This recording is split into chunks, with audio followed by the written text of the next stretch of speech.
Thank you to everyone who reached out to me publicly and privately on this issue, offering their support and well wishes. So I'm making this final video on my hemorrhoidectomy with some information and advice to share to others who may be dealing with this issue now or who may get the surgery done at some point in the future.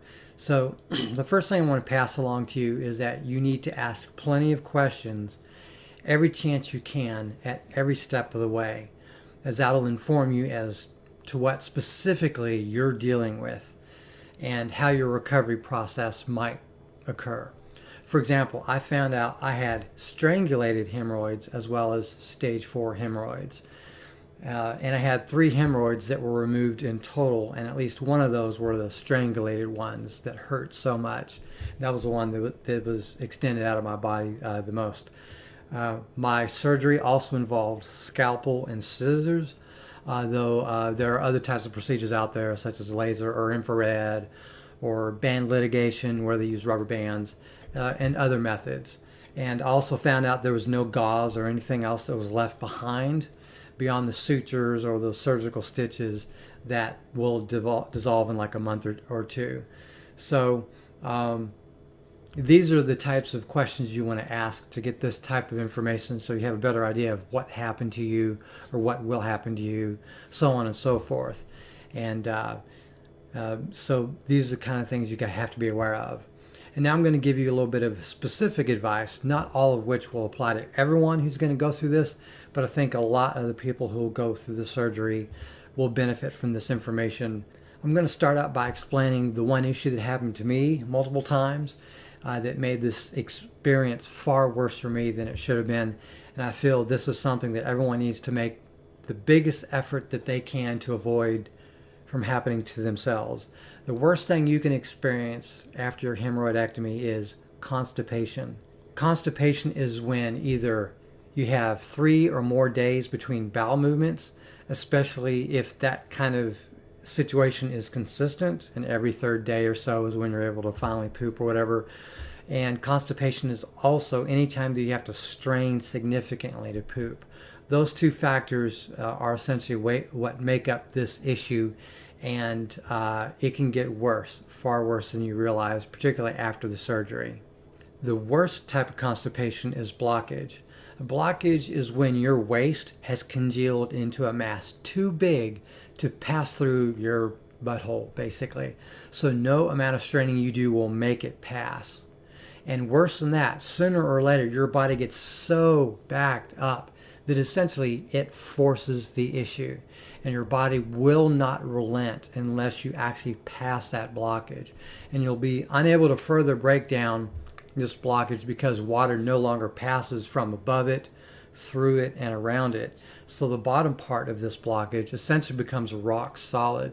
So you end up having a sticking point where you have to try to push it through, and you have to try to pick at it with a gloved finger or behind toilet paper to have chunks of it go through your anus, basically. So you have to essentially break it down small enough to where all of it eventually passes, and you have to time this to when your body voluntarily tries to push it through, because you'll be too tired to do that without assistance. So the issue that I had was I had several days go by I couldn't use the restroom, and then I had the surgery, and then I had several more days where I couldn't use the restroom, and this compounded and compounded and compounded to where I had essentially 3 weeks or about 21 days where I could not pass stool.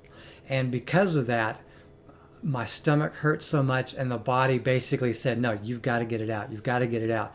And it pushed and it pushed and it pushed, and it almost seems involuntarily because you can't prevent your body from trying to do it. So your body tries to push it through. Well, that's your moment of opportunity, is when your body's trying to push it through and you try to push it through as well, that you can push it out enough, and you're using something like a mirror, and then you're essentially trying to pick at what's going through, and to where eventually it passes through. And that happened twice in a major way for me, a few days apart, at the 21 day mark. And I literally could not sleep for 2.5 days.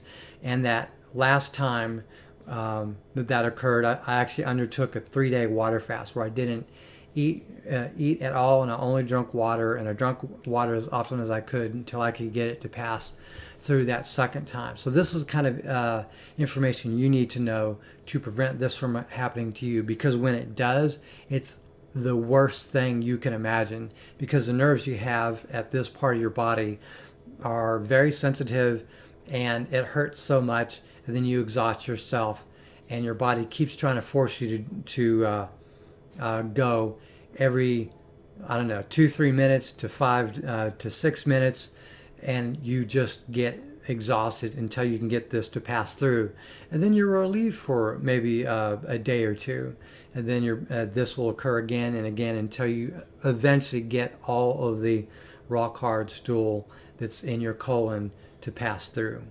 So you want to make this as easy and as painless as possible, and the longer you go between bowel movements, the worse the next bowel movement will be.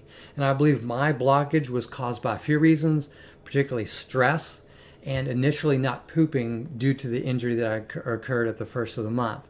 And then I had the surgery, and then I had recovery for a few days after that, and I didn't drink enough. So other factors like dehydration and poor food selection can be an issue. So for example, I should have had more fats in my diet to promote lubrication and bile activity within the colon. That actually helps to lubricate things, and some foods that are high in fiber content in limited amounts would have been good. And I had too few of that, such as bananas or beans. And I didn't have anything like grapes or berries or apples.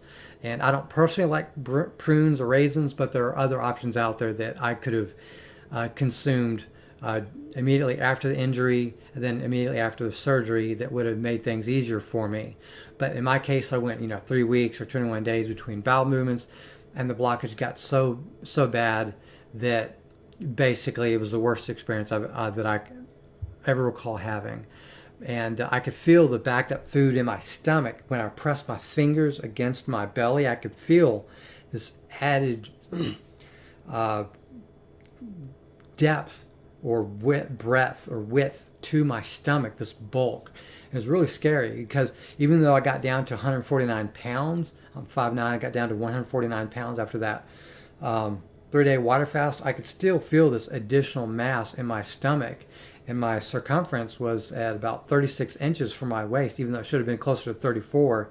But because of this blockage and all this additional stool in my stomach that could not pass, it was just this bizarre, crazy experience that I don't wish on anyone.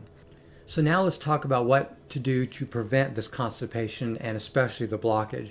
In my opinion, you should consider water fasting since day one of your injury, or at least try 1 meal a day, and make each meal that you do eat as small as you can make it.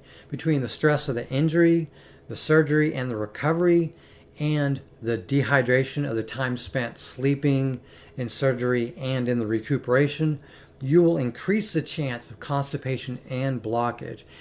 Also, any foods that you do eat, they need to be easier to pass through your digestive system. Until you get the food out of your body will try to expel it. So the longer it's in there, the worse it's going to be once your body decides to take action on its own. You also want to do things like chew your food as much as possible from the moment you're starting to consume it, and that will help your body with the digestion process. That's what your teeth are for, is to chew this stuff up and make it easier to pass through. Also, try to avoid meat or anything dense when you do eat. These foods will block if you're not getting enough fats, or you'll become dehydrated, which will make things congeal easier. Which brings me to an important point. Stay hydrated. Drink plenty of water. I think I allowed myself to be dehydrated and blocked up, and that just made things worse for me. Avoid iron supplements as well, because I've read that they can basically make things congeal a little bit easier and make things harder for things to pass through your intestines. Also try to drink 30 minutes before and after a meal, and a little bit during, to help push things along.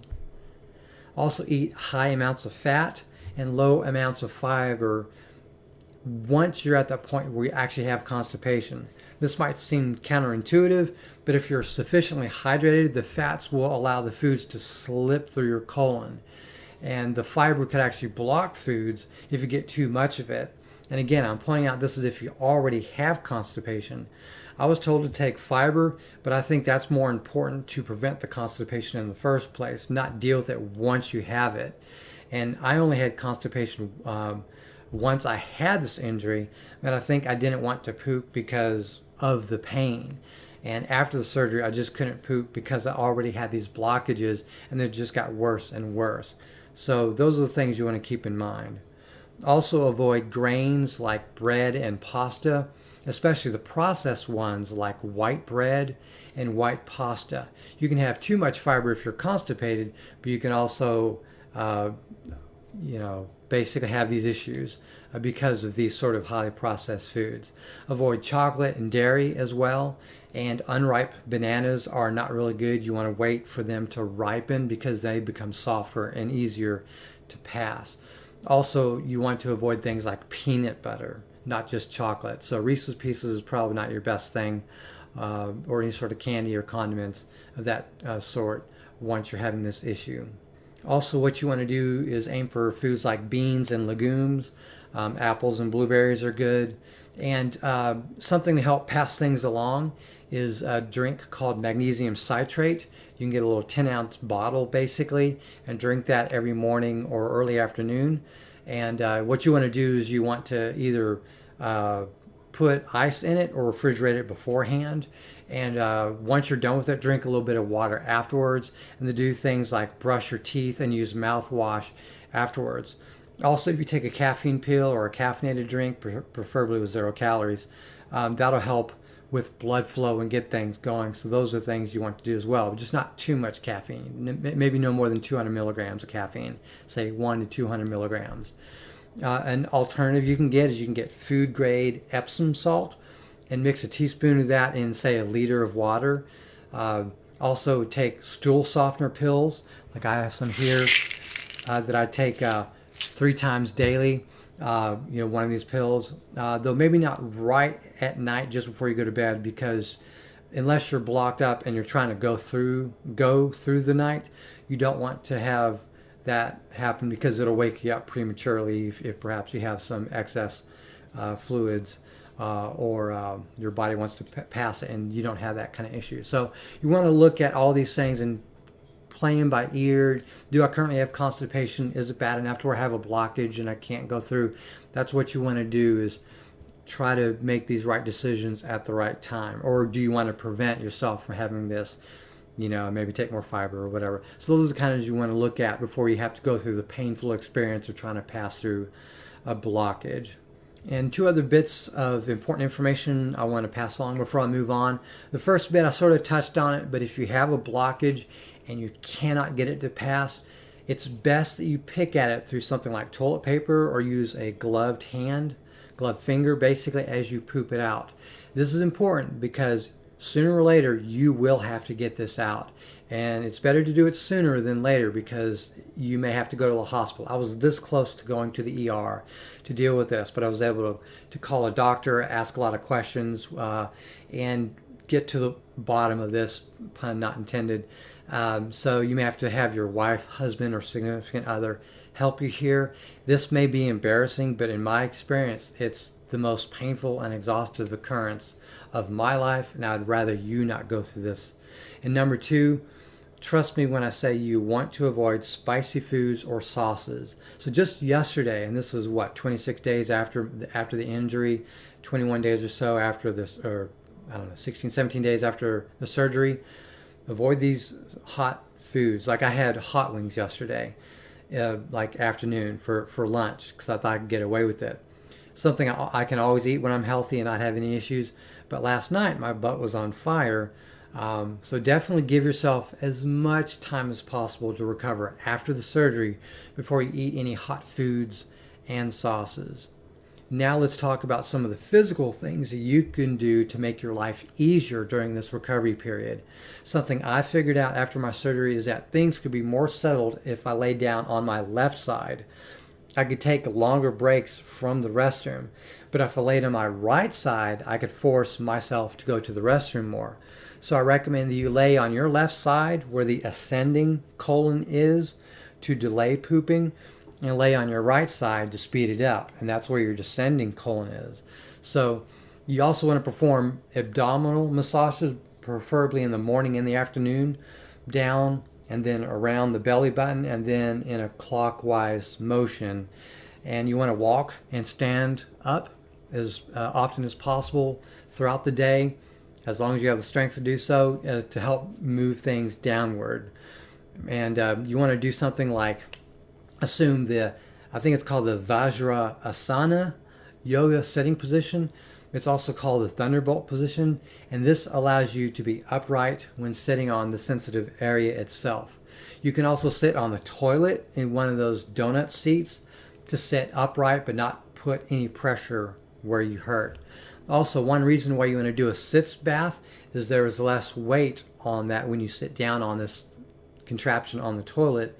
And the area around your affected air, that area around the affected, like around your butt basically, has no pressure. Also, it moisturizes the area when you're sitting down on it, and it makes it easier to when you do go poop towards the end of the day, because when you're dealing with dehydration, it also dehydrates that area around there. So these are the kind of factors you want to deal with. Also, you're going to end up being more tired towards the end of the day, so you want to try to poop during the morning and afternoon, and not towards the end of the day to where you're trying to go to sleep where you're exhausted, because then it makes it harder to move the bowels and try to urinate. Another thing you want to do, speaking of urination, is you want to try to urinate but not move the bowels, and this can be hard, particularly in the days right after the surgery. You may try to move them and feces may still come out while you're just trying to urinate, but you want to try to minimize this until you plan to minimize to where you plan to move your bowels. And another thing to keep in mind is you may feel like you're only going to fart essentially, but you may shart.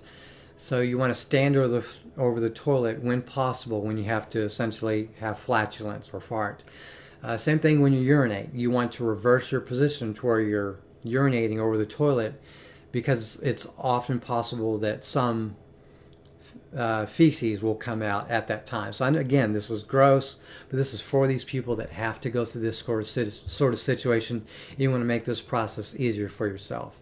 Another area where your wife, husband, or significant other might come into play is they may need to massage your back on any part that hurts from all the lying down that you do. Now, in my case, after about 4 or 5 days and about 2 days after the surgery, I no longer needed sort of any back massage whatsoever, because I was so relaxed. I was in bed so long. Literally nearly all of my December was spent lying down in bed or standing up occasionally around the house to try to recover from this experience. So I was extremely relaxed through this. I didn't need massages that much. But during the first few days of this, you may need a massage, and you may need to get some help from others around you until you can get beyond that point to where you need massages. After that, you might be home free like I was.